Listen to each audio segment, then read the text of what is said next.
Well, it's 5:30 somewhere. Oh man.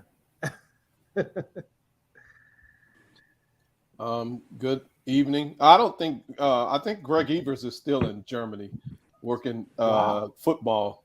I don't think he's back home yet. But then again, what do I know? Ryan's here, so we got the Great Northwest representing.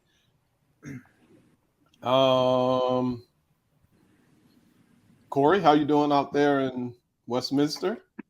Man, it's going good, man.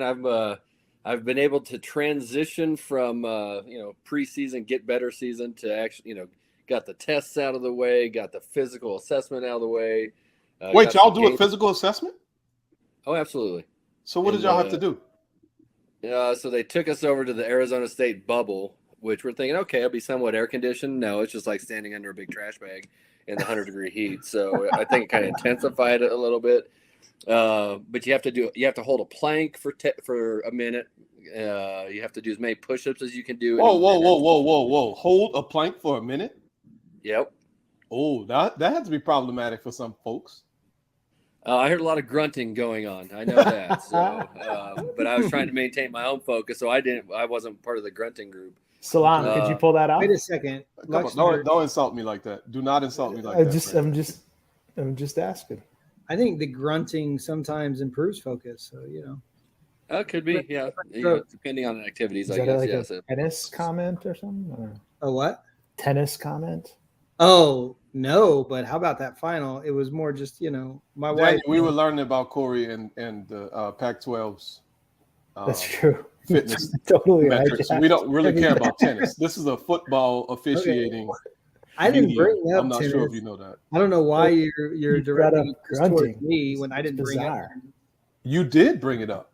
No, I didn't. But then he took it and ran. Yeah. I was just like, what? Like, I was just asking, like, why the grunting needed to be a focus. I made the equal number of references to tennis, and I didn't bring it up. So shut up, Salam. First of all, get back to the Pac-12 because they need some love right now. Yeah, we need lots of love. So after that, you do as many push-ups as you can do in a minute. With the minimum, I think that's a long time. I'm sorry, that's a long time though. It is a long time. After that, you do a couple T drills, which I think everybody knows what those are. Why don't you put a benchmark out there and have everybody do push-ups for a minute tomorrow? See if we can beat what you got. Okay, I got to 56. Dang. Boy, that's like one a second, dude. But what I did is I went really fast to begin with, which was I think if I could do it again, I would kind of get a different pace because you fire them out and then you're like, then you run out of you feel just death. So then you have to go slower. So I think I would pace it a little bit differently. There were a couple young kids that did like 75. I think I heard an 82. Wait, what's a push? Define a push-up. I know that's a weird question, but seriously. So you have a dude so you partner off, and the guy that's not doing really fit has to sit in front of you and put a fist on the ground, and you have to touch your chest to the fist, and then fully extend your arms for it to count as a rep. So it's a legit push-up. Okay. Then the T drill, and then they do these things where you run 20 yards back and forth, so 40 total yards. Then you have a 30-second break. You do that 4 times. Ooh. Then you have a 2-minute break. So that's 1 quarter, and you do that 4 times to emulate 4 quarters. Which, compared to the beep test, it was a walk in the park. Yeah, beep test was vicious. Oh my god, that's torture. Huh. So you survived in one piece. So did you pass? Sounds like you passed with flying colors. I mean, I guess. I mean, I didn't. So you have 11 seconds to do the 40 yards, and so I was trying to pace myself. Yeah, you have 11 seconds, so you're not going at any break. You got to turn around, right? So that takes a little extra time. Yeah, sure. But still, like I would be crossing the finish line with and the trainers would be counting out the seconds. And it was always at 8 or 9, and I was really mad at myself. I was like, man, I had 2 more seconds. I could have really taken it easy. So right. But no, it was nice to get it done. Nice to meet my new conference mates. Some really good people. It's got to be exciting, man. Seriously, that's pretty cool. They have a very communal feel to the conference. You get to meet everybody because there's not 400 people there. So that was kind of cool. Got some game assignments. So yeah, that's nice. Oh. All right. That's exciting. Sounds like they're organized. It's a concept. Well, yeah, it was pretty organized. It was, and it was always punctual, because our Oh, supervisor, he's former military. Right. When it was 1 o'clock, it was time to go. So yeah, that's pretty cool. Thanks for sharing all that. Yeah. sure. Hey, Well, we Dan, gotta- you and I, we'll get to go to the American Athletic Conference slash Ooh. Big 12 Alliance. Slash. I don't know if there's no more another slash. slashes. I don't think there's any more Slashes. slashes. There's more slashes. I think the Mountain West might be in that slash, but it's kind of. I'm They're not on. sure. Are they on probation? Man, I have no idea. Nobody really knows. But we probably will have 500 people in the room this weekend. I don't even know if that Marriott room is going to be able to hold everybody. But I guess we'll find out. Well, they'll figure it out because every forehead represents a dollar value of that hotel. You well know that. Right, exactly. So they'll figure it out. Trust me. Yeah. Wow. Well, that's exciting. Kind of. Well, we started late enough. I don't know why. Yeah. we're Now wasting you're time. still talking. Well, I love to hear people's story. Excuse me for being a social person. Except mine. I thought it was a good story. My I'm gonna try. I got to beat 57 push-ups in a minute. Daniel, yours was not a story. You tried to segue into something that nobody cares about, other than you, No. Novak's family, and Brandon Cruz and his son. Novak's family. And maybe Alcaraz, I Carlos was gonna say, Alcaraz. I guess Alcaraz his doesn't family. have any fans. I think he's doing pretty good for himself. Yeah, but everybody here, we care about football. Okay, I don't feel. I thought you told me one time it was good to be well-rounded. Yeah. Not fuzzy yellow or green, whatever color See you what call I that. did Not there? that See well what I rounded. did? Hey, we got a request from somebody that inspired this session, right? Yes. Our guy, and he doesn't join live because I have no idea what time zone they're in, but they're a bit later than the Eastern time zone. I think they may be 1 or 2 hours later than the Eastern time zone. Down there in Brazil, our guy Guilherme, they were doing their off-season study, and he asked us about sharing some time plays relative to time. So we found a few, and of course, in typical VSG fashion, we have to talk for hours and hours about 4 plays. But let's start with a poll. How about that? Okay. Yeah. Are we So hopefully people see the poll. Okay. The play is going to be coming up. Don't worry. Everybody relax. Everybody just relax. Calm down. It is weird to see a Why is the poll? poll without a play. Why is the poll over there? So the ruling on the field is Team A got a first down on the play. At the end of the play, we had a player with the helmet off, player of defense. And there's 55 seconds left in the fourth quarter. How do we handle this situation? And you can see the 4 options.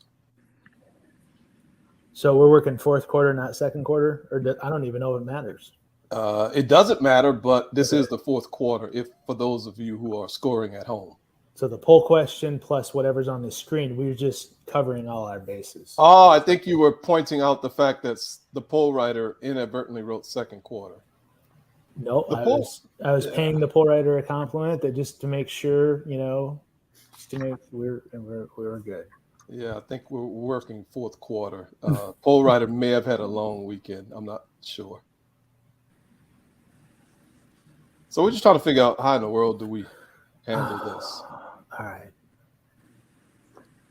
Helmet off. The play ends 55 seconds. And I got to decide. Team A probably does not want the 10-second to avoid the 10-second. Team B must use them now. So this guy who got his helmet off. Yeah. Okay. He's wearing a green jersey. Just wanted to make sure. Either team may use a timeout to avoid the 10-second runoff. A 10-second runoff does not apply on this play. Okay. So that's what we're working through. Yeah. And so What if I don't like the spot? Or is that not what we're talking about? can we relax ourselves and just talk about Oh! one thing at a time? Sorry.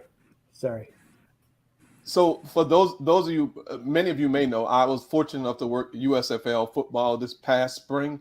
At the 2-minute warning, we would all come to the middle of the field and talk about 2-minute timing rules. Yeah.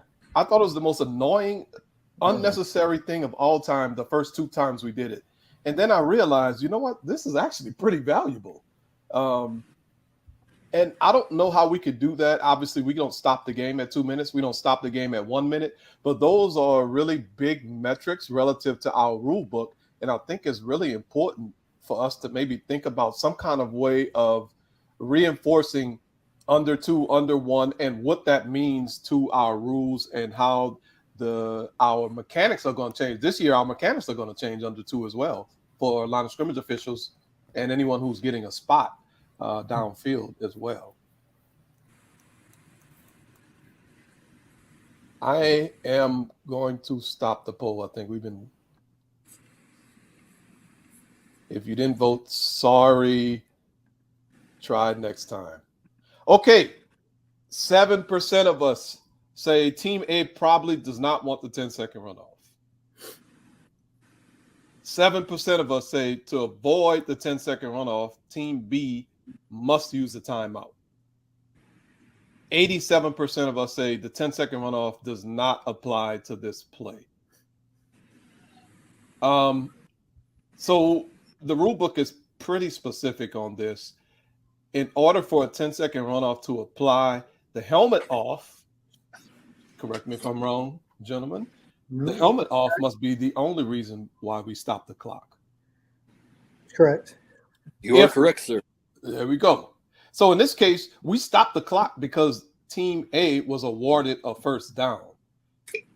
So we need to make sure that we understand if any other situation stops the clock, the 10-second runoff scenario does not apply. So we don't even have to waste our brain power thinking about, okay, who do I ask? Who has the option? Who has the timeout? We don't need to put all of that into our brain. If we stop the clock for any other reason other than that helmet off, the 10-second runoff does not apply. Then one other thing, if we talk about Team A probably does not want the 10-second runoff, I don't think we should ever put that type of thought process into our brain because we just never know. And if a runoff applies, I think we need to just go through our process, ask the team what they want to do. If Team B has a timeout and the 10-second runoff rules apply, then we need to ask Team B, do you want to use your timeout to avoid? We shouldn't make any assumptions on what a team will do because we just never know. We have no earthly idea. So I think it's really dangerous if we do that.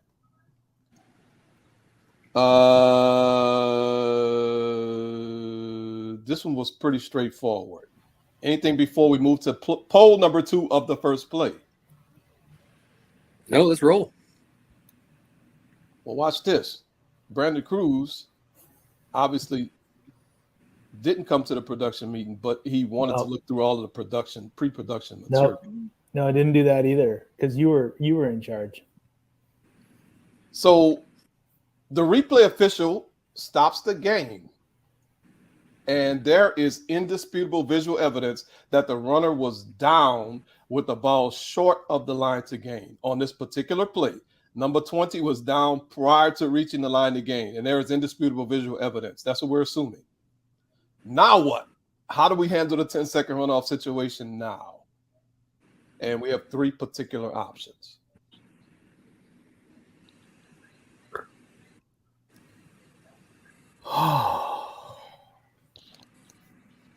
You all right, man?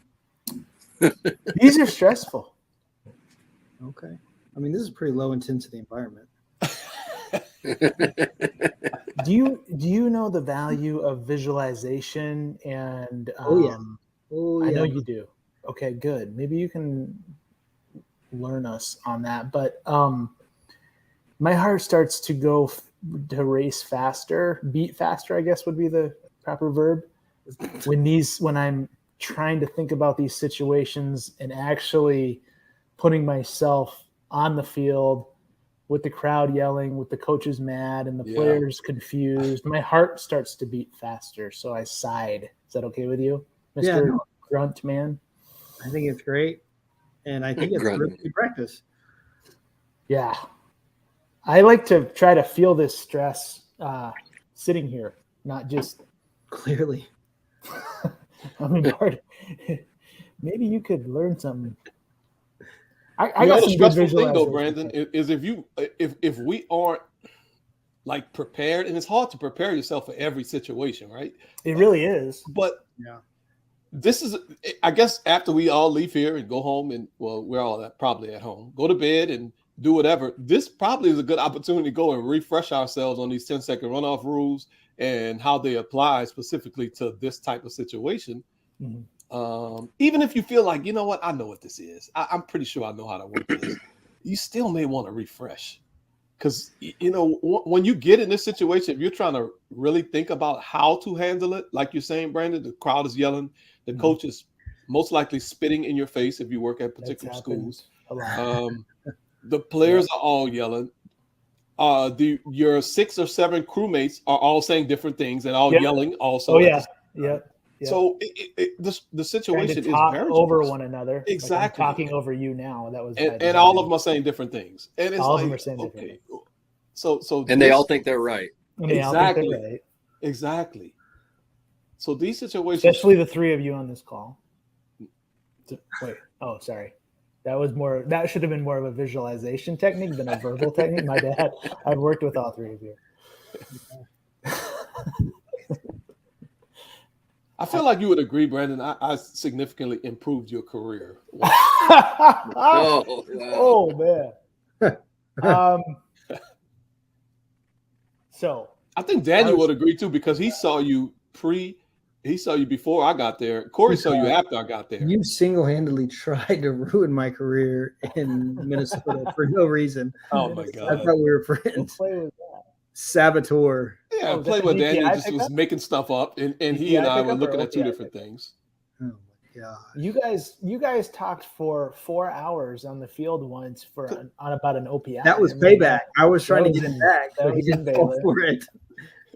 There was I was only trying to one take back- situation, perhaps even later that year. I don't know, that surpassed the delay that you guys had. Ooh. Let's not. Yeah, let's not bring that one up. think All we've right, already we'll talked about close the poll, and I love the poll results because Oh, good.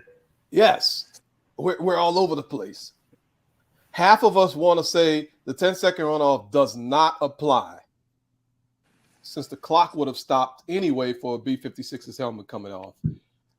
A quarter of us say the 10-second runoff applies only for reversing the ruling on the field.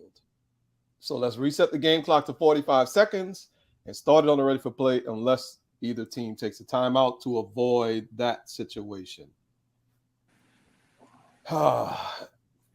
Then a quarter of us want to say the 10-second runoff applies to both reversing the ruling on the field and for B-56's helmet coming off.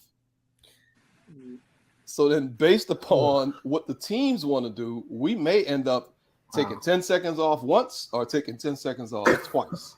What a scenario, man. This is amazing. So I don't know. Nobody does. That's okay. Oh, really? I thought we got pretty good guidance on this a couple years ago. We did. But it's Okay. not intuitive guidance. Right. So DY, how about you help us out a little bit here? I don't know if I'm the best person to try to articulate this. So just feel free It to. might help you to try to articulate it, though. Yeah. I'm So not being, that sounds like a thing to say that's not nice. No, I'm serious. no. I took that as genuine, which is weird. I don't know why that I would, but I did. Don't ever take anything that Brandon says as No, genuine, right? especially Oh, when it come comes on. to compliments. Come Okay, on. so let me try, and then you guys can clean it up for me. We've got a situation where a helmet off would create a 10-second runoff, right? We know that if the ruling on the field is short here, he doesn't get the line to the game. We know we're under 1. The helmet off is a reason for stopping the clock. That initiates a 10-second runoff. Okay. We also know in isolation, if we're under 1 and we have a reversal, and that reversal changes the clock from being stopped to what should be a running clock, that also creates a 10-second runoff in isolation. But when we end up in these situations where a reversal would create a 10-second runoff, You were on such a good. no, man, and this is where it like gets a so good hard. trajectory. Let me just make it simple, and then you guys can maybe explain it. Whenever we end up in a situation where we have these layered 10-second runoffs that are stacked because of replays involvement, well, we're not going to have a 10-second runoff at all because we're going to say it's not pure, which we do like that word. which we love that. We love that language. And that's really hard to wrap your head around, I think. Although, Brandon, you think it makes sense, so help us out. No, I would love to hear more discussion, honestly, if that's okay. Okay. So I like to split these up and think about them individually. If we start with, which one should we start with? Should we start with changing the ruling on the field, or should we start with how do you? helmet Well, off let me scenario? ask you this then: how do you logically go through it when you're in the moment? I don't know if you've ever, not that you've ever had this play, because I know you haven't, but you've probably had something similar. I actually have not. I don't know how you could. I mean, this is pretty rare, but it I also know. is very good. Right. So how would you logically want to go through this in the moment? So I think we need to think about if we're going to instant replay process, if that has been initiated, to me, the first thing we got to think about is, are we going to have and replay officials like to use the term ZAP 10. I don't know if everyone's replay official uses that, but for whatever reason, replay officials I've been around like to say ZAP 10 to refer to the 10-second runoff that is a result of changing the ruling on the field or reversing the ruling on the field. So I would like to think about the ZAP 10 first, and does the ZAP 10 apply?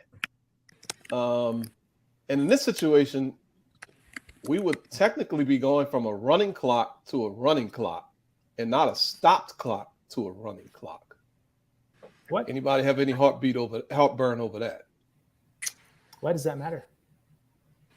So you're saying, I don't understand. Sorry. I don't understand the distinction between running to running and stop to running.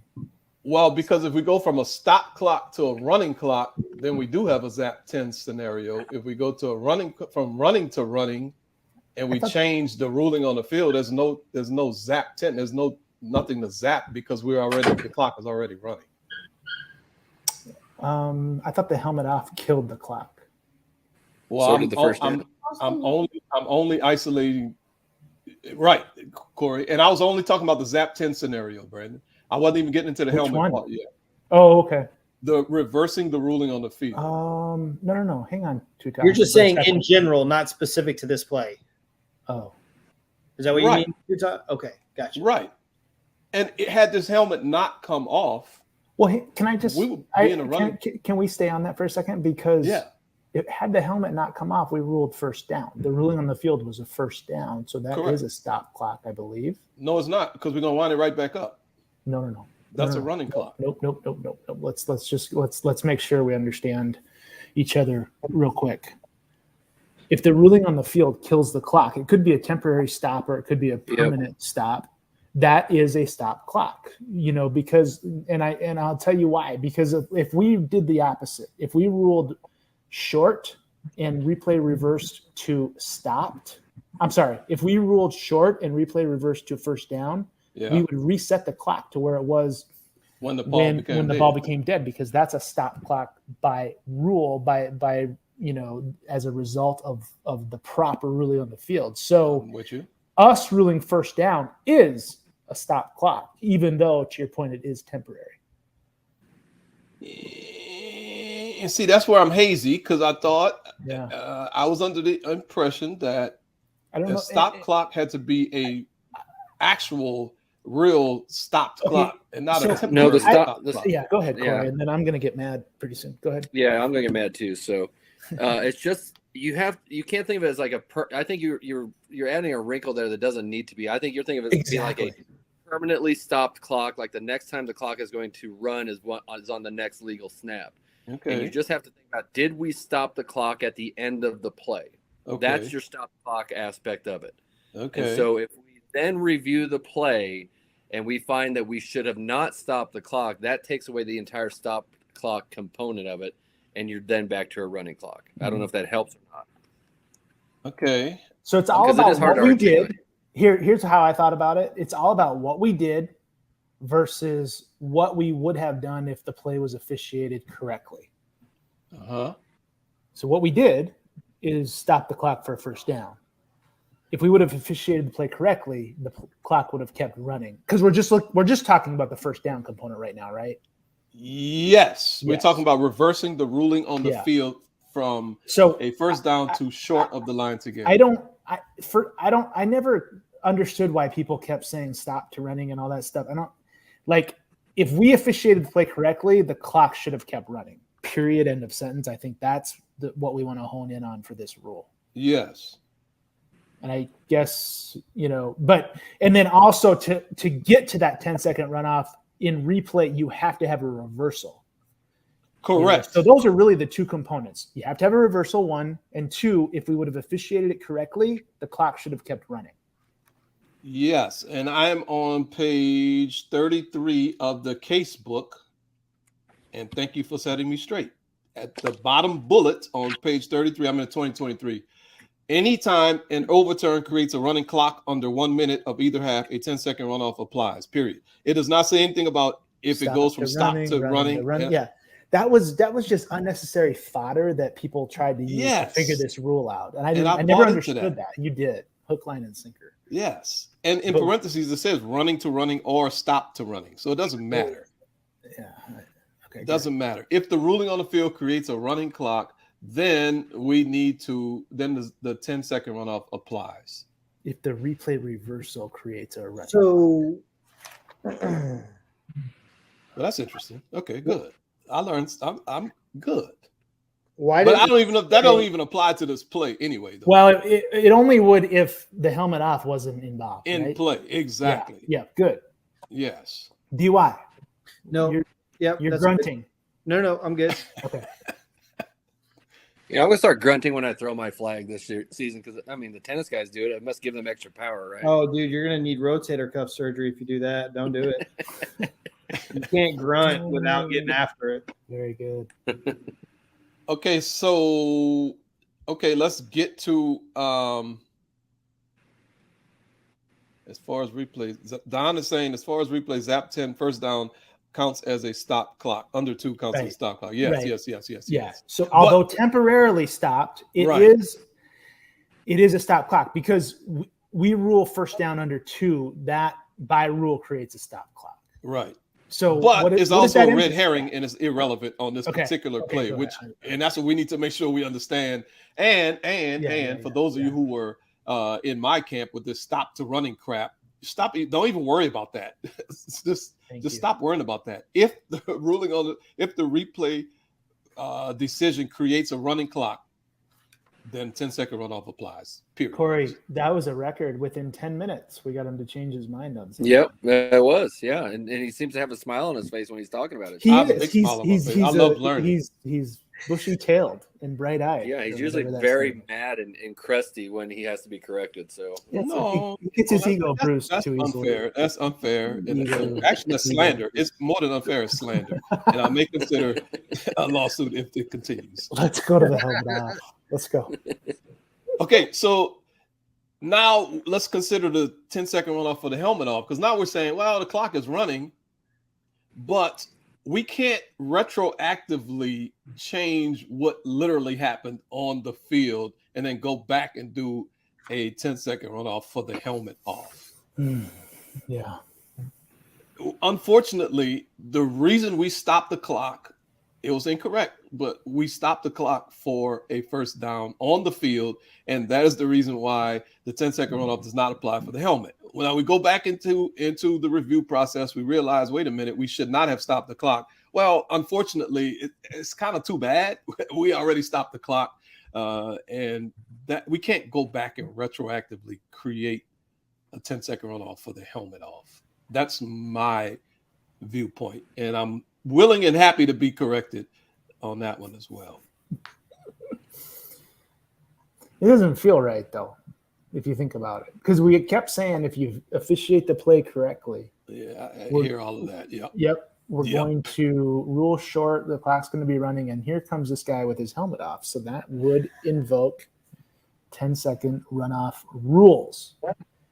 But like you're saying, that has to happen in the moment. It's got to be pure, and it's not. If you reverse first down to short, and then all of a sudden there's also this other added thing, even though that would also, bring about a 10-second runoff, it's not pure. Correct. So you can't just roll that in. And I don't know. I feel like this is probably one where it does make sense that this should be a 10-second runoff, but it's not. It's just not. Correct. Because it didn't happen pure. So, okay. One of the options said we could potentially get to having a 10-second runoff for both situations. Hopefully we understand. No. Bang, First bang. of all, we're never going to have 2 10-second runoffs on one play. That's just not going to happen. Right. So hopefully we understand. Most of the time, because the rules prohibit it. Okay. And I'm trying to figure out I'm trying to think of a way we could get around it where it could potentially even have 2 10-second runoffs, but I don't even know a scenario where we could have that. No. We're not going to do it, but The I'm clock just trying to only figure stops. out how. The clock only ever stops for one reason. Yes. All right. Well, that was fun. I mean, I'm telling you, this is so easy as a test question. This is impossible, I think, on the field. Not impossible. We'll get there, but it's not easy on the field. It's not super easy as a test question, I think. So, I don't think it's easy either. Man, So- what a play. So going back to Tuta's comments about the first down, Tuta, your position was that the first down doesn't count as a stoppage.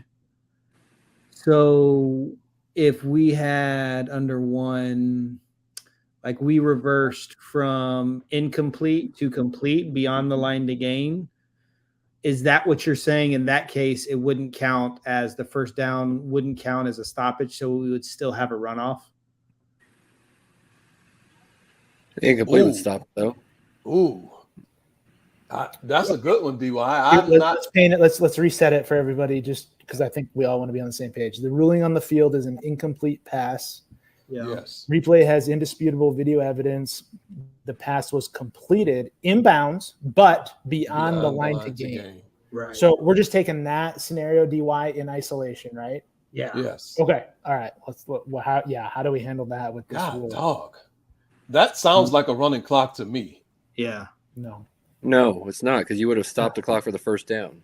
The first down creates a stop clock.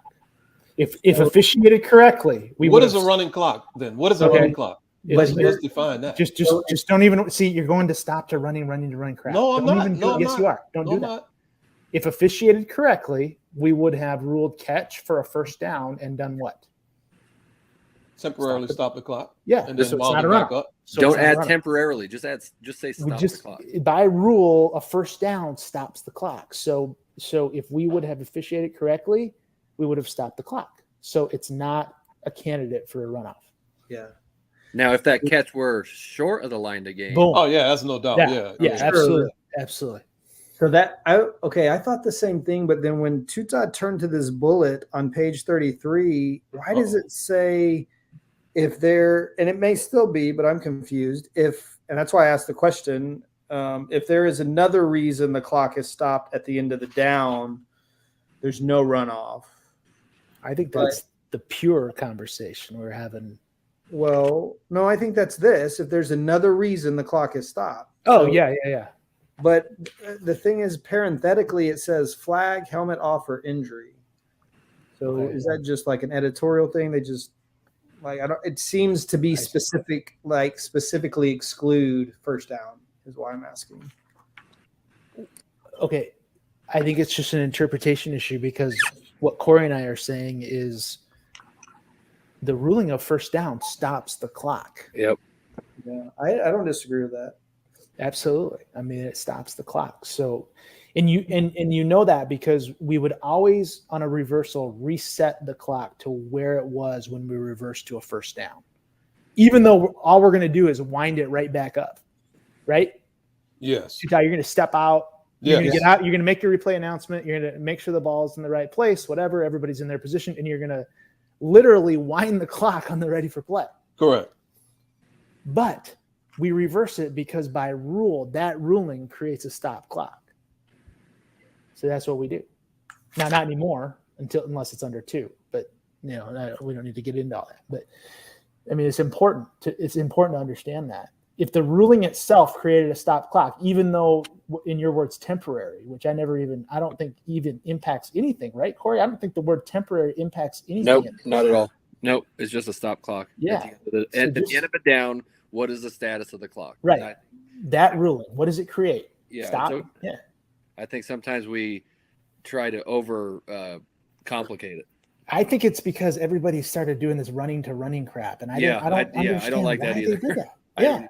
I really just kind of dumped that from my Right. memory, to be Yeah. quite honest with you. I feel like, there was a crew back in like the 2018 era that probably understood this out in front of all the other crews. That's kind of what I'm understanding right now. Yeah, I agree with that. Here's another what if for you, Tuta. All right, let's go. You got one more? Yeah, let's go. All right, so we have under minute, obviously, running play. Ball is fumbled, picked up by the defense by Team B. During the return, there was a blindside block by Team B. We have indisputable visual evidence that the runner was down short of the line to gain prior to the ball coming out. Yes. Would we have a 10-second runoff in that scenario? Yes, I don't see why not. Well, Did we throw a flag for the blindside block? Yes, there's a foul for the blindside block. Yeah, so no run. So because this is the clock was stopped for some other reason. No, but here's the caveat. So that live ball foul through the replay It's really a dead ball now foul. becomes a dead ball foul. Correct. So then you do have a 10-second runoff because the only reason you would have stopped the clock, you wouldn't have stopped the clock because the correct ruling would have had him down prior to the ball coming out. Right. So you're saying it is a 10-second runoff? Yeah, Yes. I don't see why not. Why it wouldn't be. Because To my understanding, it would be a So that live ball foul is live actually ball a dead ball foul, like Corey is Converts saying. to a dead ball. yep. So that's a pure reversal we would have ruled if we would have ruled it correctly. But see, then the thing to chew on with that though, Corey, is we didn't stop the clock only Stop for the the clock. end of the play, where the player was down or not down. Yeah, we stopped the play after the fumble recovery. Yeah. Right. Yeah. And So we don't also- worry about what we stopped. That's what I'm saying. Yeah. Why are Don't you wor- worried about why we stopped the clock? Yeah. What don't was worry about what why. would the clock status be if we officiated it correctly? Well, the problem though is that damn flag, which I'm agreeing with you. Yeah, on this I like particular scenario. that, but I think that goes against the pure concept. But maybe that's a editorial or something. Let me get Steve Shaw on the bat phone. Let's see if we can get him on the Yeah, show good right luck. quick. I'm sure he's really interested in coming on. Yeah, I think this would be more of a Dean thing, but whatever. Yeah. I think it was good. That one's interesting. I would have said no because it's not pure. There's a flag. Like DUI said, there's those parentheticals, and obviously flag is in there. Oh, Don found a case. Uh-oh. Boom. First 144. down is not. Oh, Don Yeah. for the so win. does that mean that is a 10-second runoff then? I guess is what I don't know. I haven't gone to that play yet. 144. Yeah, So look at that's look at the B part of that play. Oh, yeah. So we made an exception to the pure thing, although I guess they're not putting that scenario in the pure. Certainly doesn't seem pure. I know Seems unpure. it does. Right. So that was good. Offside or block in the back. I mean, block below the waist. Ooh. Oh, so if it's not a major, then you ignore So it. if a live ball foul is administered as a dead ball foul as a result of a replay review, the 10-second runoff rule applies. Okay. Interesting. There you go. That's it. Goodness gracious. Nailed it, Corey. Now, what about with a post-possession foul? Like, say it's just holding during that fumble return, because that's just going to You go would away. ignore it. Well, we ignore it, and then Yeah. the 10-second runoff would So not we apply. would still have a 10-second runoff, correct? Why No. did you say it would not apply? We ignore it. There's no foul, period. There's no foul, period. Correct. If you're telling me yeah. you can- yeah. Okay. If you're telling me you have a 10-second runoff with a dead ball foul, which I'm fine with, that is logical, then you certainly have one if you ignore a non-major foul. Correct. Because then you're just back to running clock created by the reversal. Right. Exactly. The But let's problem say- is if the foul occurred prior to the change of possession. then Yeah, that's that why- would not that's Oh, why- that's different. That's different. That's way different. Yeah. Then you Yeah, have That's the why runoff. he said post-possession. Post-possession. That's why Corey Yeah. said post-possession. Yeah. Oh, boy. We can say categorically there's no runoff in that situation. Right. Correct. Right. Yeah. Right. Because we have to stop the clock to administer that foul. So it's pure Lead. as long as Corey says so, I think is what I'm learning. yeah. I think if we learn anything, we want Corey on our crew. I think so. That would help. That's That'd be one lesson helpful. to be taken away. Well, from. Don might be an added resource. Yeah. as well, Don by is the a way. pretty good resource. Hey, man, I'll challenge everybody on this, on this session. Like, be that person on your crew. Like, know the clock Correct. rules, because as Brandon has stated, it is a hectic time when you get to these situations in a game. Be that one person and come up and say, "Hey, this is how it should go." And that's really nice. I mean, all kidding aside from everything, whatever, it's really nice. Like if you're working the referee position by chance and somebody comes in calmly and says, "Here's what we're doing with the clock." And then you look at them sideways and you realize they're right. And then it's just so easy after that. You know what I mean? It's so easy after that when somebody comes in and nails the clock like that. Right. So easy. I've worked with referees that just go rogue on anything clock related and just do whatever they want to do. Well, Yeah, that Let's is go to- codified the year after that, so it's Let's okay. go to play number 2. true. Oh, man. So here we go. We have 2 scenarios and we have a poll. How do I start the poll? Okay, maybe if we didn't have 17 options, I'll be able to see the start poll button. Here we go. We have 2 plays that we're going to look at. Play 1 is game 1. We'll call it game 1, Charlotte versus UTEP. We have the ruling on the field is a first down, and probably all this discussion is going to help us answer this question. Mm-hmm. On the play, we have hands to the face. We have a flag down for illegal hands to the face. And you can see the center, you can see some hand action, the center number 75. If you're wondering, was it a legitimate foul or not, whatever. And you'll see it again. It's going to loop a few times. And then the second game is going to come up, and we're going to have a foul by Team A for illegal block in the back. And the result of the play is 4th down. So the result of the play in the first game 1 is first down. The result of the play in game 2 is 4th down. So what statements best fit for the game clock? Wow. Are you trying to overload the circuits here? I think so. Goodness. But I like doing this because, it's so many tiny little nuances. And Right. obviously I just learned that I was wrong on one of these small nuances. So I love this kind of stuff. So here we go. We're looking at play number 2. Team B had an illegal block in the back. Result of the play is a 4th down.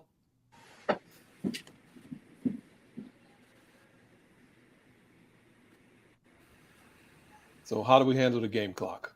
And that block in the back's declined. Is that what I should be? The block right? in yes, it was declined. We're going to 4th down. Correct. Okay. Correct. All right. And if I was a referee, I don't know about you, Brandon, I probably wouldn't even ask in that situation. It's a 4th down deep in minus territory. I'm not going to even waste my time asking. We're going to decline that one. Right. Absolutely. All right, we're back to game 1. Hands to the face. Mhm. Team A got a first down on the play. late in the second quarter.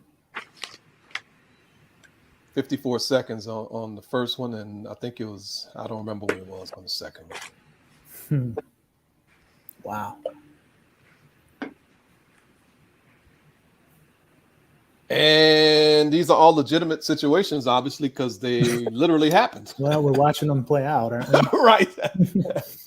And that's the reason why, I probably have said this, people probably heard me say this a million times. This is why I prefer doing this type of thing over taking one of those tests. Because the test, the dog ate the football, and then the shoe imploded, and 3 coaches ran on the Lights field went without out. a helmet. And it's Yep. like, come on, man. They had to call security. Right. That's not even real. But these are actual real plays. They really are. Wow. I don't even know how to answer the poll. I'm just gonna be honest. Like, I give up. This is incredible. I'm exhausted.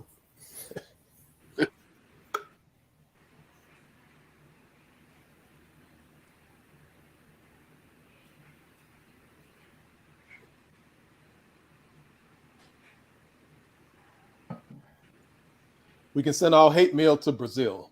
I have Guilherme's actual home address if anybody wants it. Wow. We can send all the hate mail there. But I must warn you, it's going to cost you a pretty penny. Tried to send something to him through FedEx. It was $199. I said, Get out of here. That's correct. I went to the United States Postal Service. Are you serious? I'm 100% serious. It was $33 at the postal at the You would have post lost your office. company credit card.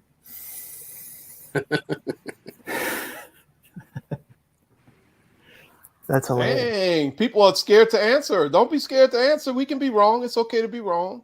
Come on, Oh, yeah. come on, folks. I'm scared to answer. I'm right there with everybody else.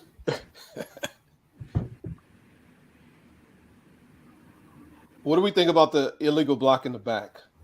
Let's just break that down while we wait on people to answer.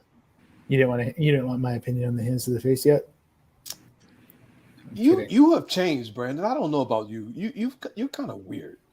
Like, What's you that mean? used to hate hands to the face, and then all of a sudden in New Orleans camp, any little tiny brush on the face mask, That's not true. you were freaking out and wondering That's why not we true. were. I had a great ejecting angle. Players. New Orleans camp, I had a great angle from where I was on hands to the face. What do you think about hands to the face? I'm not a big fan. I would like to see a lot more pinning action. Although I can't tell if there was the finger got caught in the face mask and turned it. If that's the case, I would like more of a face mask flag than hands to the face. I know that's semantical somewhat, but I think the fouls are different. I agree with you. He hit the back pretty good. No, he didn't. Yeah, I like the block but in the back. It wasn't a stun. It wasn't a stun talking. Well, what? Yeah. Oh, I hadn't gotten to the block in the back yet. Oh, I thought it was your original question. Sorry. It was, but Brandon was scared to answer, so we kind of went somewhere else. What you see on the block in the back, Corey? Because I was interested in what y'all thought about that too. I mean, the dude's definitely in a chase position, Yes. and then he gets, he's pushing that defender off that runner, off the quarterback. So, and he doesn't get it all on the side. There's a lot of back involved with that. I mean, if he's not in a chase position, we're probably fine because there is a side component to it. But considering what type of position that offensive lineman's in, I like the, I think if we process it that way, it's really gonna present itself to us that way. So can we get into the situation? He didn't push him that hard. He barely touched him. Can we get into that, or we just need to really evaluate it? I mean, I try not to. I don't try to get into force. I try to get into effect. There you go. And so what was the effect of the contact? And in that case, it allowed that runner to stay, upright for a little bit longer. I mean, he didn't end up doing anything with it, obviously, but it still bought him some extra time. So I think that's an effect on the play. Right. I love the way you said that. You don't evaluate the force, you evaluate the effect. And I think that's really a good way to think about it. I mean, for deep officials, especially on like a punt play with gunners involved, you don't need a lot of force to have a lot of effect on a gunner to push them by a punt returner. Yeah. Got you. All right. Any other opinions on the actual block in the back action that we see?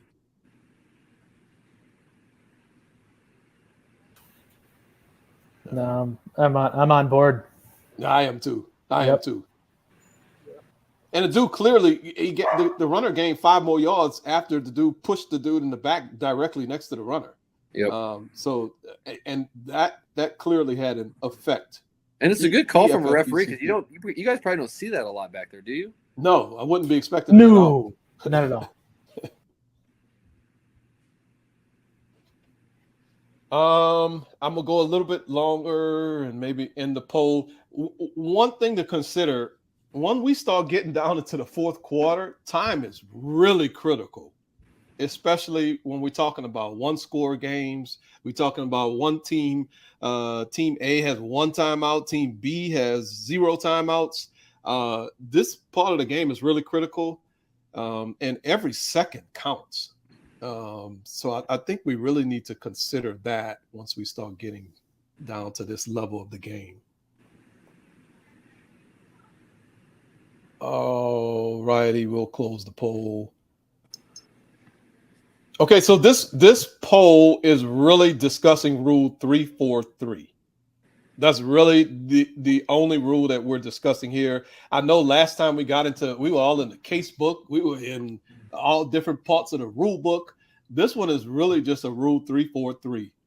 And the rule is very, very, very basic. If we stop the clock to administer a foul by the team that is ahead in the score, and we're under 2 minutes, the offended team has the option to start the clock on a snap. It has nothing to do with timeouts remaining. It's just very simple, very basic. Now, obviously, the referee has authority once the clock gets, I don't know, the referee always has authority, but we typically use, unless we're Brandon, we typically use a 5-minute type of deal when we start considering Rule 343. But under 2 minutes, it is a rule. There is no discretion or anything like that. It's period a rule. And that was a good change post 2018 postseason. Yeah, It would have been helpful. It would have been helpful to have that. It would have been helpful to have that back then. Yeah. So let's go through what the answers that some of us had. 7% of us said in game 2, Team B will probably want the clock to start on the snap, so R should chop and not wind. Just to reiterate what we said on the first play, you need to ask, go through the process when we're talking about that clock. Go through the process and ask. I would ask every time. I know it's very obvious in game 2. Look, the team is behind. They're most likely not going to want that, but it will still just be. I think it's in our best interest to always, and maybe you don't even have to ask. Maybe you just confirm. Corey, I know you do a really good job communicating. How would you handle this when it's obvious that Team B is most likely going to want this clock to start on the snap? How would you handle that with the coach? Hey, coach, you want the clock to start on the snap, right? There you go. I would lead the simple. witness. I would lead the witness. Leading the witness. But you would say something, right? I don't know. Would you not? You just said it was clearly obvious. So, I mean, why would you? It's no different than a false start that they're going to accept, and that's clearly obvious. Why would what's the difference? Just because of the time of the game? Well, that's a good point, ish. Yeah, I guess so. This is the fourth quarter. This is not I was thinking second quarter. I was putting this in my head thinking second quarter. There you go.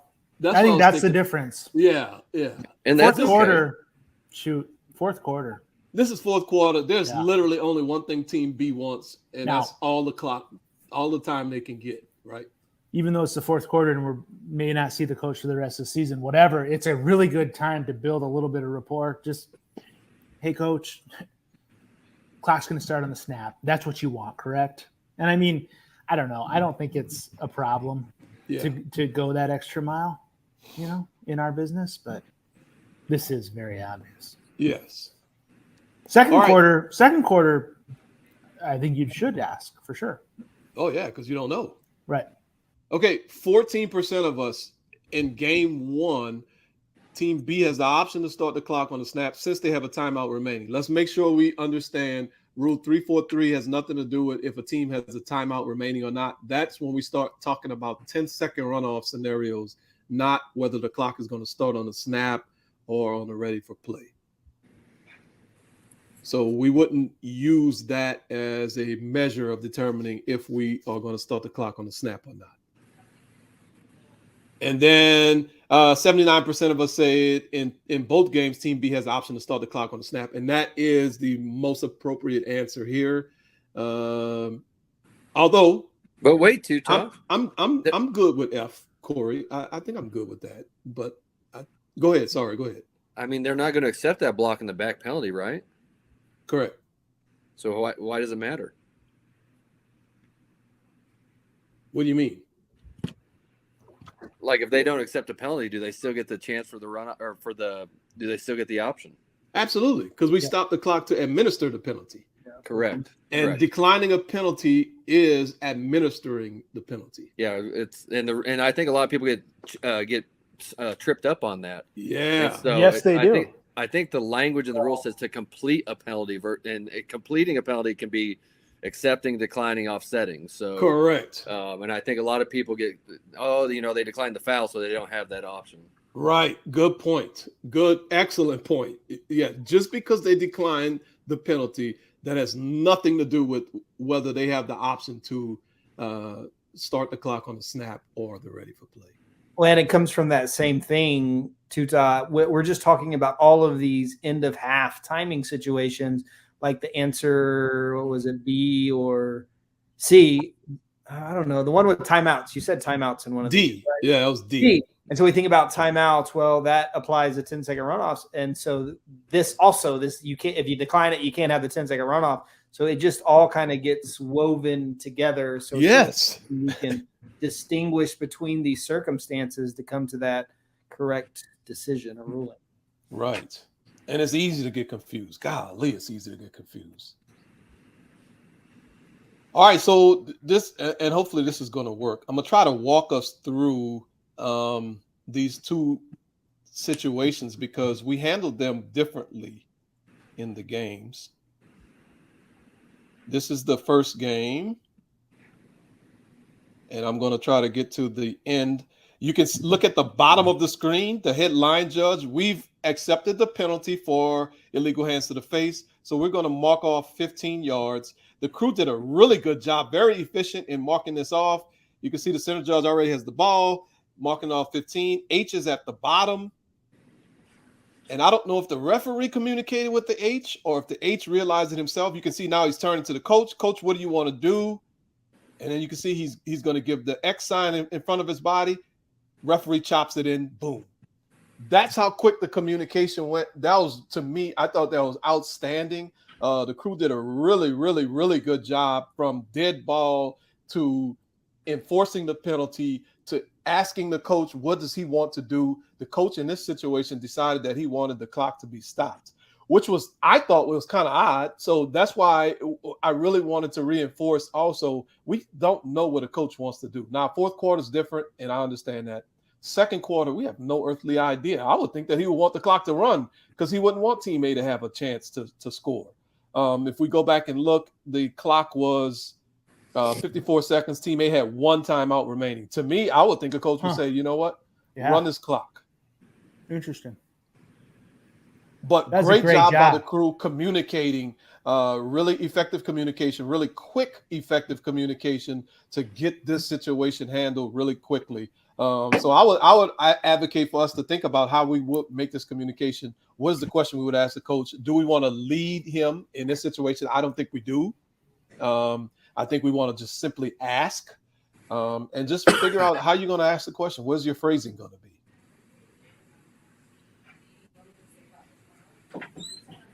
Now let's look at the next play.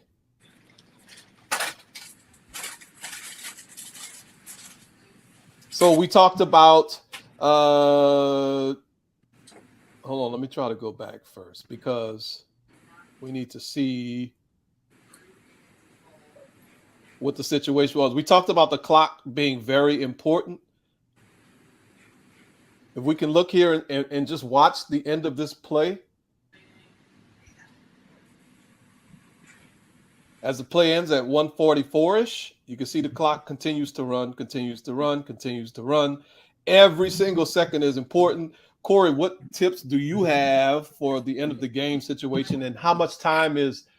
When do we decide? Do we need to put time back on? Do we not? It's just a second. I'm gonna let it go. How do we determine that? When it gets late in the game, or even the half for that matter, I'm going to try to be as precise as possible. So if it's 1 second, I'm going to come in. I'm going to give the information to the referee, and then at that point, he or she can decide what they want to do with it. But I'm pretty adamant that if we have positive knowledge of a clock situation, really at any time, but especially late in the half, let's make it right. Right. Okay, good. So we talked about Rule 343. We talked about why it's important. So the crew did correctly reset the clock to 1 minute 44 seconds. So thankfully we were on top of that. But then let's look at it. This is why this rule is in play. Team B should have had the option to have the clock start on the snap. Well, look what we did. We didn't do that. Yep. And look what Team A is going to do. They're just going to sit there and bleed the clock all the way down. So this is unfair to Team B. This is why that rule is in place. Team B should have an option to have this clock start on the snap. It should be 1:44 when this ball is snapped. I guarantee you this crew made the mistake we talked about earlier, that they didn't accept the penalty and they didn't think about it. So now we see 1:16 on the clock. Corey, let me ask you this. I've seen you in action down in Dallas, Texas. It's 1:17, and the coach said, I want to stop the clock with 1 second. Yep. So what we ended up doing, it went to 1:16. Yeah, we got to put it back. I mean, so you would tell us to put this at 1:17. Yep, I would. I mean, but you have to know both of those things. And I think it's easy for a side judge, field judge to say, okay, I just got the game clock, and the back just say I just have the play clock. But I really think if all three of us kind of have an awareness, especially late in a half like this, of both, it can help. I mean, it's going to come up once every 10 years, but that one time, it could be crucial. Exactly. And again, that's why you want to be on the crew with Corey Luxner. Okay, so we should be at 1:17 if we did it right. Okay, next play. So Team A took a timeout. Next play, Team A decided to take another timeout. Uh-oh. We lost more time. And we lost 1 second. So clock operators are ready to get out of there. I know. So this year, first of all, let's talk about new rules. This year, this team cannot take the second timeout. We do not honor the timeout. Correct. And this is something we need to drill into our head. I'm speaking as someone who actually gave a team a fourth timeout when they had called timeout when the team had no timeouts remaining. So I know how painful and how embarrassing and how horrible it is. So we need to make sure we put this in our head when we start getting down towards the end of the half. Understand who has timeouts, who does not. Can we take 2 timeouts during one dead ball period, which we cannot do in 2023? So we need to make sure this coach wants a timeout. We just have to ignore it. Or we tell him, coach, you can't take it, whatever you want to tell him, but he cannot take another timeout. I think the best way to think of this is just after a team calls a timeout is to have the same mindset that they're out of timeouts for the half. It's the same. It would be the same response, right? If we knew that they were out of timeouts, say, coach can't give it to you. Whatever you want to say. I like that. All right, Corey. What's a quarterback? Say you're okay, Tuta, in this situation. Say the quarterback, he doesn't like his look, he doesn't have the right personnel, whatever, and he comes up from under center or turns around and signals to you as a referee. What are you going to do? I'm gonna have to make sure I have it in my head, and I'll just have to tell him you can't take another timeout. You took one already. You can't take a timeout, and he'll get mad at me, I'm sure. But I'll just have to make sure I'm processing how to handle this, to prepare for it, not necessarily how to handle it when it happens, but to prepare for it. So when it does happen, I'll already know how to handle it. And I think I like what you said. Just when they take that first time out, just automatically tell myself they cannot take another timeout. This team can't take a timeout. Yep. All right, so here, Corey, I'm assuming, and in fact, I know you, and I know this for a fact. We already screwed up the 116, 117 fine, but now we're at 115, and we never even ran a play. I know for a fact you would come in here and say we need to put this clock back to 116. Correct? Oh yeah, and I probably have some choice words under my breath for the clock operator, but that's okay. Right. All right. So we lost time on the 25 seconds. We lost time on the timeout. Now we're going to punt the ball. Again, this stuff is really critical, man. We just, golly, we got to be there. And let's see what happens. Boom, ball hits out of bounds. Kill the clock at about 109, it looks like. Now 2 more seconds run off the clock. Do you want to reset this one, Corey? Are you aware? Yes. It's giving me anxiety. It's making me mad just watching that this take place on video. Yes, I would take care of it. So if you're the covering, let's say you're the guy at the top, hat off because you had dude run out of bounds, ball hit out of bounds, you're killing the clock. Do you have the awareness to look up at the clock when you kill it with all that situation? Or are you expecting your partner on the other side, you better have my back and look at No. I mean, we talk. I mean, DY talks about this all the time. Situational awareness. Yes. The clock is so important at this stage of the game, especially knowing that the team behind is going to be getting the ball back. They're going to want as many seconds on that clock as possible. Right. I can signal, look at the clock at the same time, and know where that ball went out of bounds within a yard or two, and be fine. Right. And we know if games with our replay personnel, if I miss a spot by a yard or two, they're going to help us. So right. I want to be killing the clock as I look at the clock, ideally. Right. All right. So that's 4 different opportunities for us to work this clock better in this end of game situation so far. So now 2 plays later, teammate got a first down. They ran out of bounds, had a first down. And now we're going to see they'll have a first down inbounds. Dude hit the ground at about 55. Some more seconds ran off. Corey, do you want to reset this clock? Yes, and I'm going to go get a drink right now because this is giving me and this is an honest question. How do you reset this without unfairly giving team A a timeout? I don't know. I mean, that's a good question. But here's the thing: the clock is stopped. Okay, yes. So we're not. If we do this efficiently, I think we can do it quickly over O2. Now, to be fair, I don't know that I would see it at 55. By the time we complete the process of the catch and work that angle, I think it may be to 54 by the time he rolls over. So, but still, that's still 2 seconds, which we've seen. It's those 2 seconds.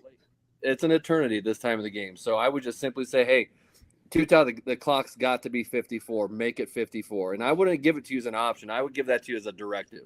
Right. Like, change the clock. Yeah. How do we get to the point where we even avoid this? Like, what can we do to talk to? Like, you could talk to the clock operator till you're blue in the face. Sometimes you just have bad clock operators, right? I mean, sometimes they screw the game up. Yeah, I mean, it's out of our control. I mean, that's part of we have a lot of people that are involved with the football game that we have to depend that they're going to do their job, and that includes the 10 of us on a crew, right? Right. Some of us fall asleep on the field, some of us fall asleep in replay, whatever. The same can happen with your clock operators, with your chain crews. That kind of stuff happens. So we just got to deal with it. I don't know what we can do to prevent it other than to really drive home the point that when you are having those talks before a game, that you don't just, glaze over things. Or, the one that I love the best is, I've been doing this for 28 years. I know, right? And I'm like, yeah, me too. But you know what? I spent about 10 hours getting ready for this game this week. So I'm going to ask you to spend 5 or 10 minutes with me to really make sure we're focused in. Oh, wow. And I never heard that one, Corey. I like that one. Oh, yeah. I hope that they say that just so I can really kind of drop that hammer on them. So. Okay, Brandon, Corey came in and told you this clock needs to be 54. Mm-hmm. What do you do? How do we handle this? Well, we got to. I'm not going to second guess him, am I? Okay, so you're gonna stop the game and say 54 seconds on the clock. Well, yeah. Why is it? I don't even know why the clock's running already. So that was gonna be the next thing we were gonna. Oh, sorry, I keep doing that. Well, and that makes it actually easier. I mean, if this clock just kept running, or No, it didn't. It stopped. It stopped It stopped at temporarily 52. for your Yes. words. Yeah. I think you just shut it down and put it back to 54 because it was a first down. Yes. So temporary stoppage. Our favorite word tonight is temporary. So would you stand by the? I'm building the plane after we've taken Yep. off. I'm be honest here Yep. because I have not had this, and it's interesting. Yeah. Would you stand next to the quarterback Yeah. and to make sure he doesn't go run away towards the coach? And because we got to start the clock back up, right? This is not a Exactly. timeout. He can't think that this is a timeout. Right. Oh, yeah. Like you're worried he's going to go try to get a play from the sideline. Yes. And then Yeah. now we're really screwed. I think we got to do everything in our power to get the clock reset to what it should have been based on what Mr. Lexner is telling us directively, as he said. And then also, to your point, like if the quarterback starts to go away, you're almost going to chase after him and say, hey, right. Listen to me, please. The clock is going to start on my whistle. You need to get your team ready because I'm going to start the clock. Right. Or whatever your personality dictates that you tell that guy. Yeah. Yeah. I'm thinking I might go block him. Like just go stand kind of. Well, that would be unfortunate for you. I don't feel like you would finish the game in that. Well, I would. I've been hitting the weight room lately. So I would stand in between him and his bench, him and his sideline, and just basically just like to prevent him from going anywhere. And I would do my in progress announcement. Clock operator, please reset the game clock to 54 seconds. I got to remember to turn off the switch. And I would tell him, hey, Joe, we're going to start this game right back up. Don't go anywhere. Yeah. But okay. So we're all going to reset this. Tuta, change the scenario here. Change it instead of 54 or 55 to 52. Change it from 4 or 5 to 2 seconds. Right. Does that change the process at all? That's where I think it's interesting. Ooh. Well, that definitely changes things now because the spike is a situation that we got to consider. Yep. But it's unfair to Team A to think that they have to run a play without spiking it if they really do have an opportunity to spike it. That would be totally unfair. I agree. I mean, Team B is going to go ballistic. I don't mind totally stopping the game then in that situation. I'll kill it and everything because that's totally unfair. Yeah, it's a big rule. Yep. Yeah. Golly. Wait, so are you saying there's a differential in time where you perhaps would not get this clock reset? But then but hang on. But if you are at the spike rule threshold, you're absolutely going to reset it. No, what I'm saying is in this situation that we're evaluating now, where it went from 54 to 52, and Corey said this clock needs to be on 52, I think I would be a little less urgent and do more of an in progress and just kind of informally hold the quarterback and reset the clock. Whereas if we're going from 4 to 2, I don't care how formal or how deliberate I need to be. We're going to stop literally everything and make sure that clock gets to 4. So it may or may not be in progress. It may be postured. It may be, I don't know what it may be, but I'm definitely going to ensure that this game is properly adjudicated, even if it unfairly gives Team A a quote unquote pseudo timeout. Wow. I don't know if that makes sense. Now and I may be mixing up a couple things. Is that where you were going with it, Corey, or not? Well, didn't we have some type of directive a few years ago that don't mess with this and let the clock run out and let replay handle it? Oh. Do you know what I'm talking about? Yeah. Well, the problem with that is here or the in the game scenario. Well, definitely not here. It's not reviewable here, but correct. Well, not reviewable here, but then they get out. Yeah. But say they get up and we're winding this right, as soon as possible, right? And it goes to 0 before they get a snap off. Yeah, I mean, okay, yeah. I don't know how to. I mean, I don't like. I mean, I think if we have positive knowledge, we do it either way. But absolutely. The what you're talking about, Corey, is if it was under 3 and teammate didn't have a timeout left, replay wasn't going to do anything with it. They have to let the time expire. But I like what you're saying, that if we know that the clock expired appropriately, man. Well, Okay, so this was our play. Remember, we had like officials on the field and everything. It was crazy. So the question was, and it was tight. Was the guy down? And he was. If you still frame it, he was down with 3 seconds left for a first down. I think, yeah, 3 seconds left. But there was only 2 on the clock. Yes. So then we were the directive there was, I mean, gosh, is it really fair to stop everything there and reset it? But it was tight, right? It wasn't an obvious error. You see what I'm saying? Right. You needed video. And maybe the side judge thought, yeah, he was down with 3. Like I saw his knee and then I looked up and I saw it tick from 3 to 2. But like even on video, it was super tight. So I don't know. I don't want to go questioning, the side judge's ability to detect the time left on the clock. But I think in that situation, when it was so tight, it was best just to let it play out because they were rushing to the line with a approach to run one more play off a first down and not spike it. Okay. They were rushing to the line to run like a Hail Mary. And so we decided on that play, gosh, it'd be better just to let them run to the line. If the clock happens to run out before they snap it, that is reviewable. Mm-hmm. If it was at 2 or 3 for the first down. And if it was at 3, you can actually reverse it to a stopped clock at 3 seconds, going to start on the ready for play, and they can spike it. And if it was at 2, then it's not reviewable, right? Right. So, I mean, that's super complicated, especially even talking about it, it's complicated in the moment. Ugh.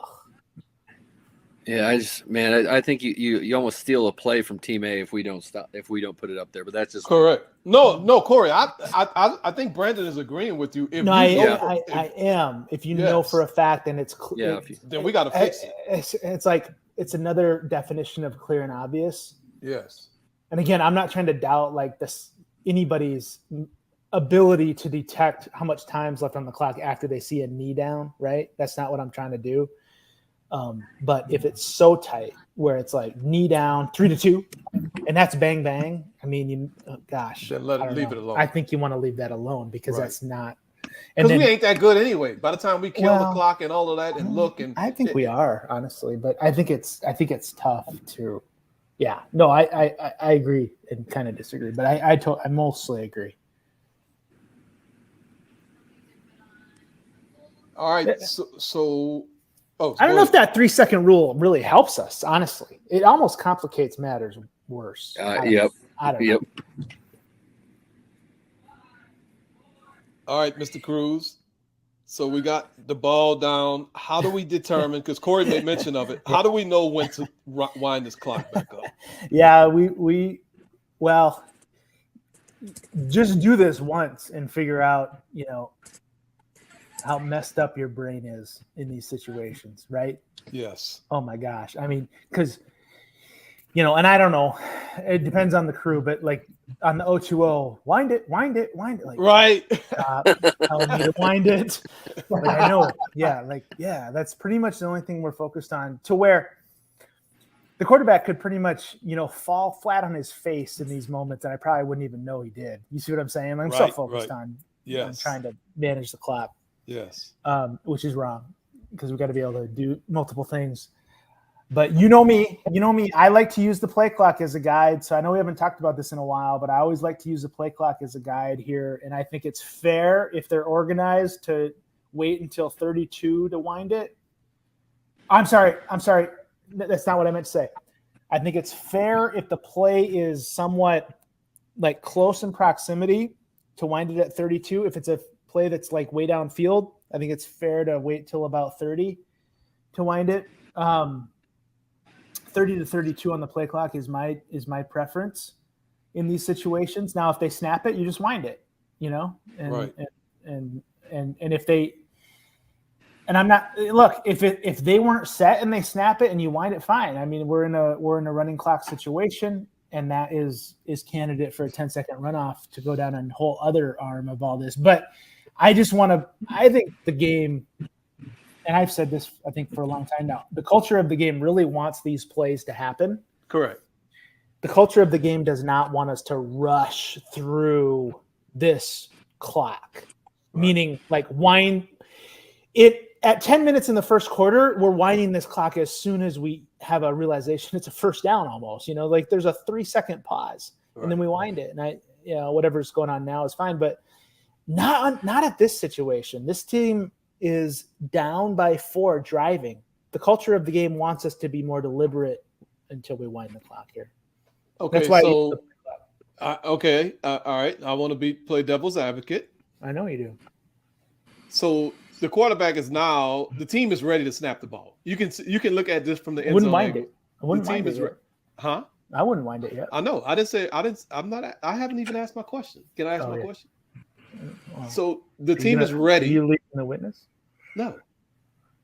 How long does the quarterback get to look to the sideline to get a play call before it's like, okay, dude, we're gonna wind this clock up? Now, I'm not saying he did it here, but how long does it take for us to get to allow the team to stay up there ready to snap the ball, but they're choosing to actually call a play?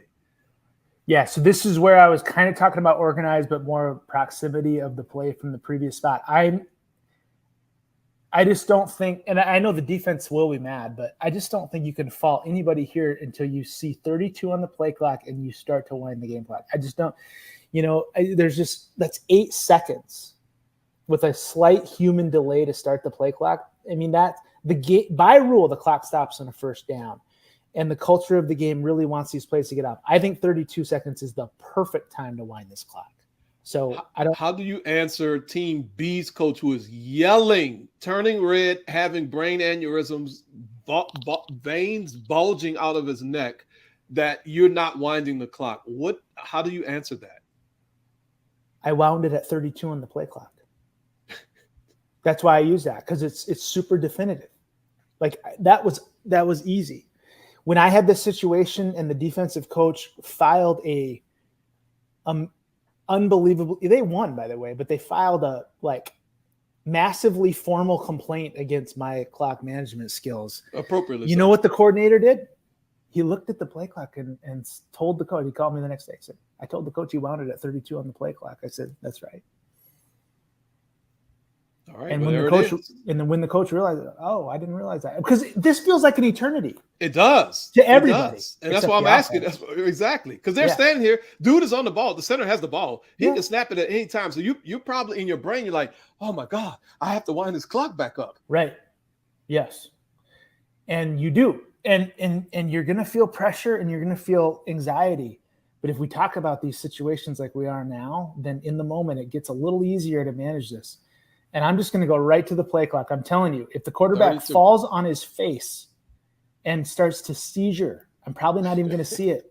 It's not a really good. Let's hope he doesn't do that. I hope he doesn't. That's not a great. Because he would have to leave the game. Piece of officiating. That would be an injury timeout, which would also create a 10-second runoff. Oh my God. All that's good. But I'm telling you, I'm so focused on the clock here. I just remember being so focused, and it took me so long to learn this.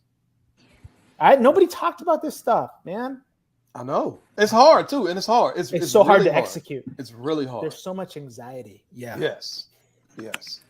That's why I wanted to use 32. And I don't know I don't remember when I started. I know it wasn't with Daniel, as in terms of coaching the play clock operators. We have a lot of play clock operators. It wouldn't apply here because the game clock's actually outside of 40. Yeah, make this 37. Right. We have a lot of play clock operators who feel like they don't have to run the play clock if the game clock's under 40. And it couldn't be further from the truth. Right. Because if we're stopped for a first down, and I would come over the top on your play clock operator pregame, by the way. No, you didn't. Yeah. Let me ask you a question. Can you set this to? I would say that too. Oh, you heard me do that? Yeah. Well, that would have been nice. Right. Most play clock operators, I would say most, don't that we deal with don't have any conception of why they would run the play clock under 40. Well, no, because it's never been explained to them. Well, and yeah, that's okay. That may be true. I don't know that explaining it's super Gonna help. right? Like I'm more in the ballpark. Like I get it. You may feel weird. Just do it for me. I'd really appreciate it. just Excuse me, run the wife play would clock the whole really game. appreciate it. Yeah, just run the play clock. And and I think there's probably what percent of referees do tell, like maybe 80 to 90% still would say, why would you even care? Right. Because it's just, you just feel. And it came up for us last year. It came up for us last year. Oh yeah. Because I saw it. I'm like, why is the play clock not on? Because I was going to use it for this exact scenario. I'm like, now you're paralyzed, and they like, dude, call the play clock operator at halftime and tell him if we get in that same situation at the end of the game, I need the play clock running there. Right. Yeah. All right. End of game. We've been looking at a bunch of clock. We started with the second quarter. We ended up with the fourth quarter. Here we got some more end of game scenarios. First down. Team A has a first down in the middle of the field. And we talked, Brandon, we already covered when would we wind this clock back up. I think in this situation, we wound it up at 34. And the team snapped it at probably 32-ish, maybe. So if we would just pause a little bit. And in that case, if they snap it before this arbitrary 32-second threshold, then just wind it as they snap it. Exactly. Okay. So now we got to get the ball down. We talked about winding it. Got it. Okay, good. Great. Now let's go to the next play in this particular situation, because we already talked about when would we want to wind the clock. And Corey, here we go. We need your help on this play. Okay. We can see the clock.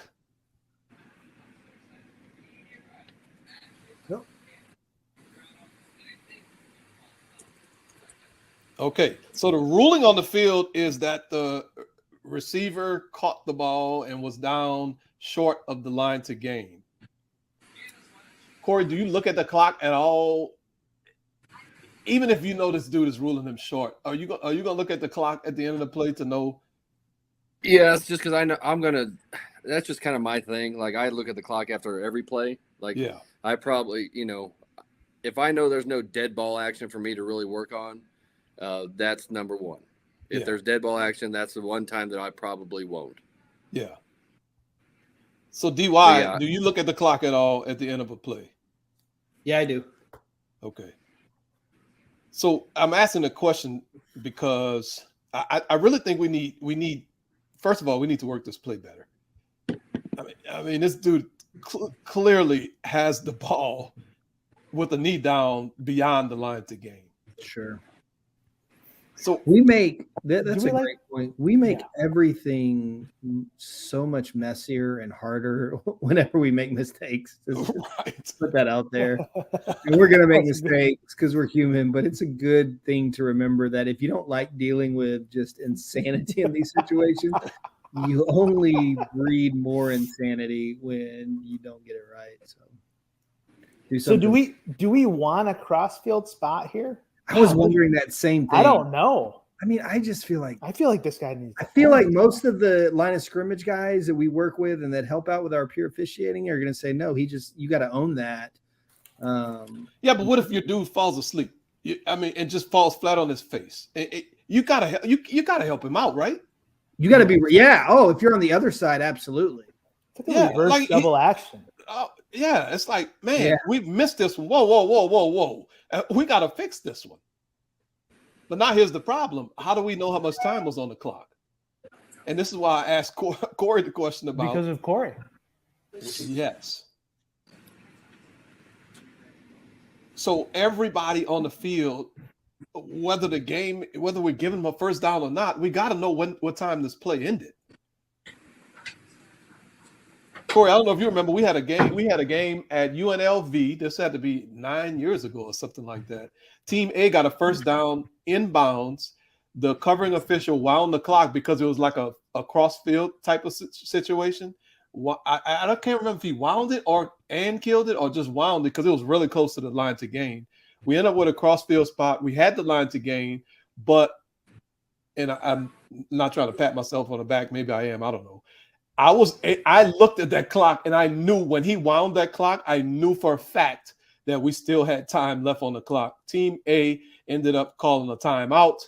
The clock went to 0. We ended up resetting it to 1, and they got a chance to kick a field goal. They missed the field goal, but they got a chance. Yeah, to I do remember. I remember that they missed the field goal. I do remember that part because I was like, "Oh, this is exciting," and then they screwed the whole thing up. So yeah. But if you're on the field, we all need to know what is the status of the clock at the end of the play. It doesn't matter if the covering official is winding his arm. Does not matter, because that when he's winding his arm, that literally is a dead ball signal, which means that is the end of the play. So if on this particular play, if the headline judge decided to say, whoa, wait a minute, you got this spot wrong. I know for a fact this spot should be at the 31, not at the 32 and a half. Then we need to go back and put time on this clock. And the only way we know how to put time on the clock is if we looked at the clock at the end of the play. Yep. From a replay perspective, if we are working in a game with instant replay, and I know hopefully Don would agree with me, I think this is an immediate stop the game. When we see players running on the field, and this is clear and obvious smoke meaning that there's a potential for a problem, we got to stop this game. We cannot let the teams leave the field. We cannot let things happen. We got to stop this game. That's it. This needs to be, I don't know if it's in the mechanics book, it needs to be. If it's a game with replay, time expires, and there's any smoke at all, and I mean any smoke at all. Any smoke. We need funny whistles anticipating replay to stop. If they don't stop, some Yahoo may stop it on their own. I don't know. Take a look. But we need to be anticipating that for sure. So that's a really good mechanic just to have in our minds. And it's pretty hard to do until honestly, it's hard to we talk about visualization with DY. It's hard to visualize that until you've been there. Right. I think. Yes. It just feels crazy weird. It does. So, and here's an interesting thing as well. This year, some Division II conferences, I believe the RMAC is one of them, have a replay process whereby the referee can review plays. Of course, it has to be a coach's challenge, or it has to be a targeting situation. Absolutely. This year. This is real? This is very real. Wow. So if the coach challenges on this play, those of us who are working as referees being replay officials, we better understand what is reviewable and what is not reviewable on this particular play. And so what would the referee do next? How does that work? There's a system in certain stadiums. Okay. And the referee goes to a secure area and reviews the play. A secure area. I think it's just on the sideline. I think it's kind of similar to Spearfish, South Dakota. Yeah. Right? I love that. So, but the thing, that's exciting. For me to take away on this particular play is we can't. We all got to do our part to help get a play like this right. And for some of us, the only part that we have is what is the clock when the play was at the end of the play. I don't care what he's ruling. I don't care about any of that. What was the clock status at the end of the play? And for me, I saw it at 4 seconds. And why is that important? If we see it at 2 seconds, well, guess what? And the clock goes to 0. That is not reviewable. We cannot put 2 seconds back on the clock for a situation unless it is a stopped clock. Well, if it go I know what you're saying, and you're totally correct. But if it goes to 0, it's a reviewable period. Correct. So if replay does have it at 3 or more with that knee down, and it's indisputable that it's a first down, they can reset it to 3. To 3. Correct. They can't reset it to 2 though, unfortunately. Are you sure? Yeah, I'm pretty sure. Even if the so if we reverse and that creates a stopped clock, you sure we can't reset it to 2 or 1?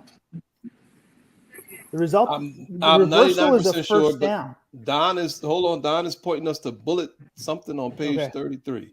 And I don't know what that's referring to. Man, we've been on page 33 tonight. We've wore that page out. It's funny how timing turns into a replay discussion, basically. Oh yeah, for sure. Bullet 4. Time can be restored at the end of the first and third quarters if clock goes to 0, no matter the next play. Okay, we're not on that.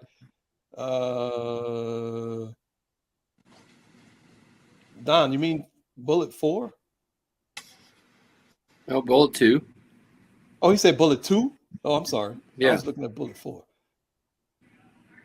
Okay, time can be restored at the end of either half if the game clock goes to 0. And number 1, there should have been time remaining, and the clock will next start on the snap. In Okay. this situation, the clock is not going to start on the snap. Or number 2, there should have been 3 or more seconds remaining, and the clock will next start on the ready for play. There it is. Would be this situation. Okay, good.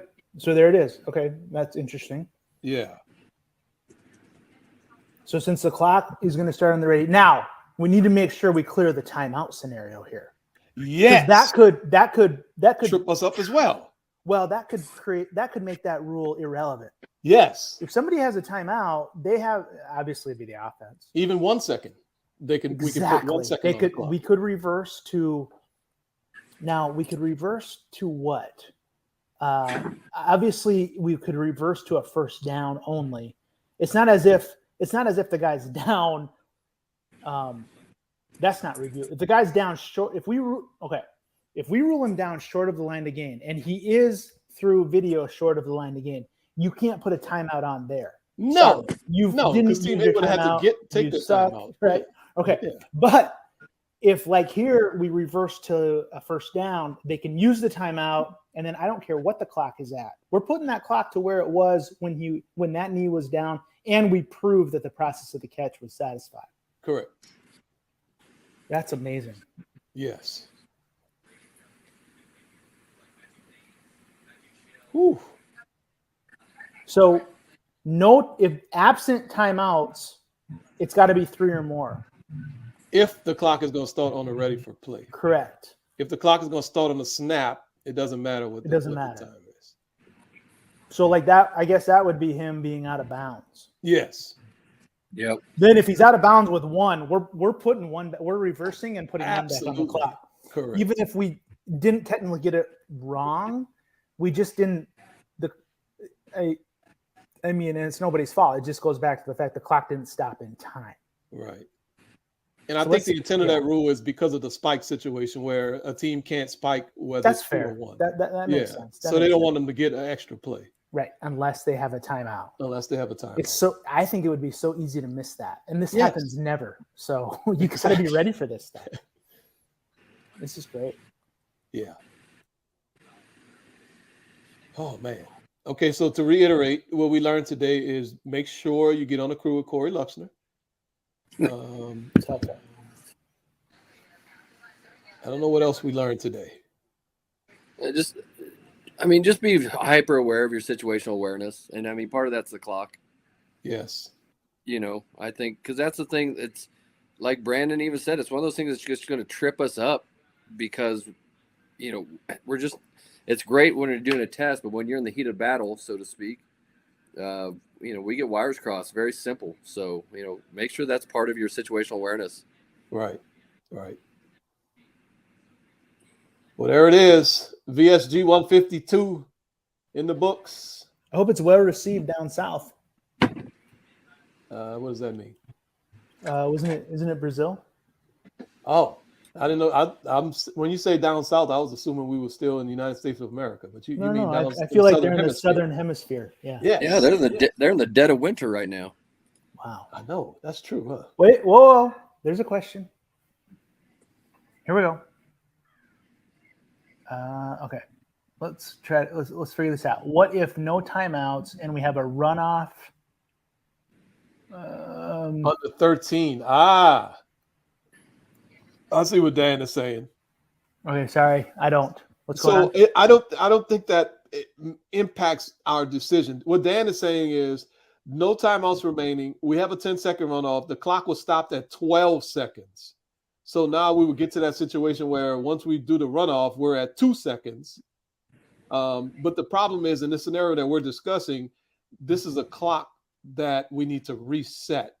If a clock had to get reset from 12 seconds, we got really big problems. And I would hope that no clock operator at the end of a game would run a clock from 12 to 0. True. However, if we go out to 2 seconds and we had the runoff, now we're going to be on the ready. Can't spike it. That's correct. Yeah. So they get a play. Absolutely. Yeah. Can't spike it, though. Yeah, that's what Dad is saying, the runoff by reversal. Yeah. Nice. So, yeah, we would end up with putting the clock at 2 seconds, and we would blow the whistle. Obviously, we'll tell them we're going to wind it on the whistle. So we would let them snap the ball. We'll blow the whistle, let them snap it, then wind the clock. I know that's the way I would do it, Brandon. I'm pretty sure you would do the same way. Yeah, if they're organized, I mean, you want to give them time. The culture of the game wants that play to get off. Correct. If And they I can't see figure why out, they wouldn't be organized. Golly. That's what I'm saying. If they can't figure out how to do that, they deserve to lose, honestly. Pretty I mean, much. you're going to give them all kinds of cool. You know, these really are the best sessions, I'm going to say. I just think this stuff is unbelievable. Yeah. I don't care how many times you go through this similar types of things, or even if it's new. This stuff is just what officiating is all about right here, managing these situations. Yeah. All right. You guys want to stay on Monday, or ready to go to Tuesday, or wait till the season starts to go back to Tuesday? What do you want to do? I don't care. I know we had a situation where we had some things that were conflicting, but I think we're done with that. I'm good with going back to Tuesday. I don't really care. I'm not strong. It doesn't really matter to me. Tuesday is our traditional. Let's just go back. Let's say that we'll go back to Tuesdays. I think that's good. Yeah, starting next week, we'll be back on our traditional time slot. I think our ratings are better on Tuesdays, according to Nielsen. Yeah. Well, you about spent $200 to send something somewhere. So if you're paying Nielsen, I also got issues. So. Oh no. Nielsen does that pro bono. Oh, really? Why? Yeah, I have connections. I'm sure that's their business model. I have connections. You never got that $1 in the mail, Brandon? Have you ever got that $1, by the way? No. They send you that $1 in the mail, and they say, fill out this survey of what you watched on TV. Not as old as you. Oh, yeah, that's right. Yeah. Yeah, you are. I forgot. Yeah. We're all in our 40s here, buddy. Good work. All right. Later, everyone. Adios. Have a good week. Have a good clinic, man. Yep. Oh, yeah. Have fun down there. Yep. Have fun. See ya.